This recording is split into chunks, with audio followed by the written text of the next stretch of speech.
بندہ کہتا ہے بس جی اندر سے ٹھیک ہونا چاہیے، باہر سے کیا فرق پڑتا ہے، من کا ٹھیک ہونا چاہیے، تن کا کیا فرق پڑتا ہے۔ میں انہیں ایک چھوٹی سی مثال دیتا ہوں، بھائیو تم میرے پاکستانی سپاہیوں کو کہو کہ وہ کل ہندوستانی سپاہیوں کی وردی پہن لیں۔ جو لوگ یہ کہتے ہیں نا بس جی انسان کا دل ٹھیک ہونا چاہیے، اندر کا ٹھیک ہونا چاہیے، روپ سے کیا فرق پڑتا ہے، باہر سے کیا فرق پڑتا ہے، شکل و صورت سے کیا فرق پڑتا ہے، اٹھنے بیٹھنے کے انداز سے کیا فرق پڑتا ہے۔ میں انہیں ایک چھوٹی سی مثال دیتا ہوں، بھائیو تم میرے پاکستانی سپاہیوں کو کہو کہ وہ کل ہندوستانی سپاہیوں کی وردی بدل کے سوشل میڈیا کے سامنے آ کے یہ اعلان کریں، لوگوں ہم نے صرف وردی بدلی ہوئی ہے، باقی ہم اندر سے پاکستان کے وفادار ہیں، ہم نے صرف وردی بدلی ہوئی، ہم نے صرف باہر کا روپ بدلا ہوا ہے، باقی ہم اندر سے وفادار ہیں، لہٰذا وردی بدلنے سے کیا فرق پڑتا ہے۔ پھر میں دیکھوں گا کتنے لوگ ہیں جو تمہیں وفادار سمجھتے ہیں اور کتنے لوگ ہیں جو تمہیں غدار سمجھتے ہیں۔ اور نادانو، جب تمہیں اپنے پیارے نبی کی وردی پسند نہیں، تم سچے عاشق کیسے بن سکتے ہو؟ جب تمہیں اپنے پیارے نبی کا طور طریقہ پسند نہیں، تم سچے عاشق کیسے بن سکتے ہو؟ جب تمہیں اپنے پیارے نبی کی ادائیں پسند نہیں، آپ کا لباس پسند نہیں، تم سچے عاشق کیسے بن سکتے ہو؟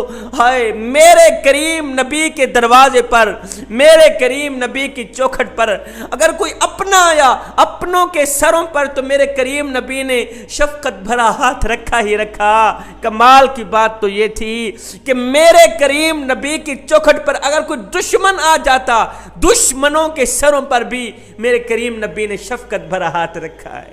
میاں تو امیر ہے، تجھے امیری مبارک، تو دولت مند ہے، تجھے دولت مبارک، تو نمبردار ہے، تجھے نمبرداری مبارک، تو چودھری ہے، تجھے چودراہٹ مبارک۔ ہاتھ جوڑ کے عرض کر رہا ہوں، کبھی کبھار اپنی گلی میں رہنے والے اس غریب کے دکھڑے سن لیا کر، اس غریب کی فریادیں سن لیا کر جس کا اللہ کے سوا دنیا میں سننے والا اور کوئی نہیں ہے۔ ہو سکتا ہے اس غریب کی فریادیں سننے، اس کے سینے کا بوجھ ہلکا کرنے پر اللہ تم پہ راضی ہو جائے، مدینے والا تجھ پہ راضی ہو جائے۔ ہائے آپ نے وہ واقعہ نہیں سنا؟ مدینہ شریف میں ایک بڑھیا عورت رہا کرتی تھی، کم عقل عورت رہا کرتی تھی، جس کا ذہنی توازن ٹھیک نہیں تھا، جس کا عقلی توازن ٹھیک نہیں تھا۔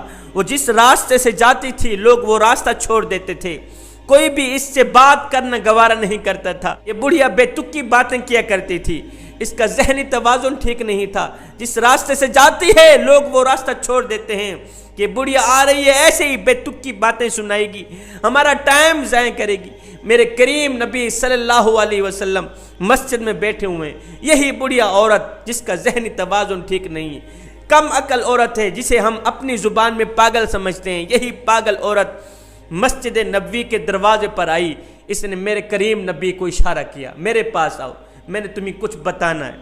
میرے کریم نبی نے حضرت عمر کو نہیں کہا عمر جاؤ اس بڑھیا کی بات سنو، ہرگز نہیں۔ میرے کریم نبی نے حضرت سیدنا ابوبکر صدیق رضی اللہ تعالیٰ عنہ کو، حضرت عثمان غنی کو، حضرت علی کو یہ نہیں کہا جاؤ بڑھیا کی سنو کیا کہتی، نہیں نہیں۔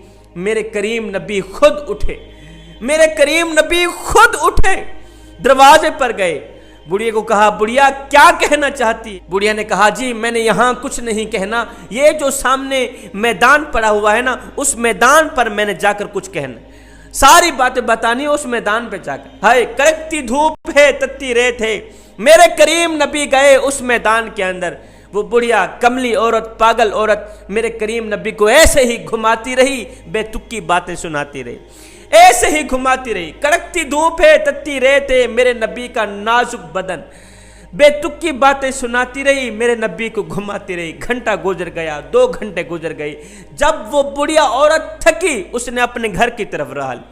جب وہ عورت گھر کی طرف گئی میرے کریم نبی آئے، مسجد میں بیٹھ گئے، حضرت سیدنا عمر فاروق رضی اللہ تعالیٰ عنہ کھڑے ہو کر عرض گزار ہوئے، سونیا کڑکتی دھوپ ہے، تتی ریت ہے، اوپر سے آپ کا نازک بدن ہے، قیمتی وقت ہے، آپ جانتے ہیں کہ وہ جو بڑھیا عورت ہے اس کا ذہنی توازن ٹھیک نہیں، اس کا عقلی توازن ٹھیک نہیں، حضور وہ تو پاگل ہے، اس نے آ کے ایسے ہی آپ کا ٹائم ضائع کر دیا، حضور آپ جانتے نہیں وہ بڑھیا جس راستے سے جاتی ہے لوگ وہ راستہ چھوڑ دیتے ہیں، یہ تو ایسے ہی بے تک کی باتیں سناتی، پورے مدینے میں اس کی کوئی سننے کو تیار نہیں۔ جب حضرت عمر فاروق نے کہا حضور پورے مدینے میں اس کی کوئی سننے کو تیار نہیں، تو میرے کریم نبی نے اپنا سر مبارک اٹھایا، عمر کی طرف دیکھا، فرمانے لگے عمر پورے مدینے میں اس بیچارے کی کوئی نہیں سنتا، پورے مدینے میں اس بیچارے کے کوئی دکھڑے سننے کو تیار نہیں، کوئی درد سننے کو تیار نہیں۔ عمر اگر میں بھی اس بیچاری کی نہیں سنوں گا تو کون سنوں گا؟ عمر جا اس بڑھیا کو کہہ دے، بڑھیا میرا نبی فرما رہا ہے جب دکھ زیادہ ہو جائیں، جب غم زیادہ ہو جائیں، جب سینے پہ غموں کا بوجھ زیادہ ہو جائے تو یہ بوجھ ہلکا کرنے کے لیے کسی اور کے دروازے پہ نہ جانا، میں محمد کی چوکھٹ پہ آ جانا، تو سناتی جائے گی محمد سنتا جائے گا۔ میرے کریم نبی نے غیروں کے سروں پر شفقت بھرا ہاتھ رکھا، ہم نے اپنوں کے سر پر بھی شفقت بھرا ہاتھ نہ رکھا۔ آج کا انسان ہمیشہ اچھے انسان سے محبت رکھتا ہے، عقل مند انسان سے محبت رکھتا ہے، پاگلوں سے کوئی محبت نہیں رکھتا، پاگلوں کے کوئی ٹکڑے نہیں سن۔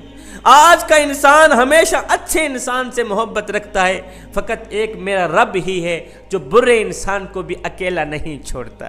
جوانو نبی کی غریب امت کے دکھڑے سنا کرو، نبی کی غریب امت کے درد سنا کرو، حضور کی امت سے پیار کرو، محبت کرو۔ اگر میں آپ کے بچوں سے پیار کروں تو میں آپ کو کتنا اچھا لگوں گا، اور اگر آپ میرے بچوں سے پیار کریں گے تو آپ مجھے کتنے اچھے لگیں گے۔ تو جب ہم سب حضور کی امت سے پیار کریں گے تو ہم حضور کو کتنے اچھے لگیں گے۔ جب ہم سب آقا کی امت سے پیار کریں گے، آقا کی امت کے درد سنیں گے، دکھڑے سنیں گے، ان کی سینے کا بوجھ ہلکا کریں گے، تو ہم سب آقا کو کتنا پسند آئیں گے، آقا ہم سے کتنا پیار کریں گے، کتنی محبت کریں گے۔ مسیلمہ کذاب نے حضرت حبیب بن زید رضی اللہ تعالی عنہ کو کہا تو ایک دفعہ مجھے کہہ دے کہ میں اللہ کا رسول ہوں۔ حضرت حبیب بن زید نے کہا دفع ہو تو جھوٹا ہے، تو اللہ کا رسول ہرگز نہیں ہو سکتا۔ مسیلمہ کذاب ظالم نے کیا کیا؟ حضرت حبیب بن زید کا ایک ہاتھ کاٹ ڈال، دوسرا ہاتھ کاٹ ڈال، ایک دفعہ کہہ دو میں اللہ کا رسول ہوں، کہا ہرگز نہیں، تو جھوٹا ہے۔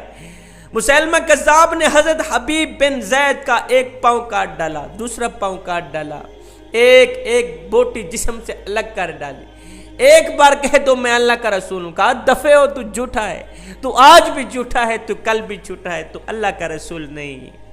مسیلمہ کذاب ظالم نے کیا کیا؟ کان کاٹ ڈالے، زبان کاٹ ڈالی، سینہ چیرا، تھر تھراتا ہوا دل باہر نکل پڑا۔ حضرت حبیب بن زید اللہ کو پیارے ہو گئے، آپ کا انتقال ہو گیا۔ آپ کی والدہ کو جب آپ کے مرنے کی خبر ملی کہ میرا نوجوان بیٹا فوت ہو گیا ہے، والدہ دوڑ کر آئی، والدہ نے بیٹے کی لاش کو اس حالت میں دیکھا، کان الگ ہے، سر الگ ہے، ہاتھ الگ ہے، پاؤں الگ ہے۔ بیٹے کو اس حالت میں دیکھ کر ماں کی آنکھوں سے ایک آنسو بھی نہ نکلا۔ لوگ دیکھ کر حیران رہ گئے، پوچھنے لگے ماں تو کتنی پتھر دل ہے، تیرے بیٹے کو اتنی بے دردی سے مارا گیا ہے، ہاتھ الگ کر دیے گئے، پاؤں کاٹ دیے گئے، ٹانگیں کاٹ دی گئیں، کان کاٹ دیے گئے، دل نکال دیے گیا، اس کے باوجود بھی تیری آنکھوں سے ایک آنسو بھی نہیں نکلا۔ ماں نے کہا بھائیو یہی دن دیکھنے کے لیے تو میں نے بیٹے کو دودھ پلایا تھا، آج میری مراد پوری ہوئی، میری خواہش پوری ہوئی، میری تمنا پوری ہوئی، آج تو میری خوشی کا دن ہے، یہی دن دیکھنے کے لیے تو میں نے اپنے بیٹے کو دودھ پلایا تھا۔ وہ مائیں تھیں جن کی گود میں اسلام پلتا تھا، آج کی ماں ایک طرف بیٹے کو دودھ پلا رہی ہوتی ہے، دوسری طرف نظریں گندی فلموں پر جمی ہوئی۔ جب ماں ایک طرف بیٹے کو دودھ پلا رہی ہو، دوسری طرف فحاشی فلمیں دیکھ رہی ہوں، تو پروان چڑھتا ہوا بچہ فلمی ایکٹر تو بن سکتا ہے، وقت کا بایزید نہیں بن سکتا۔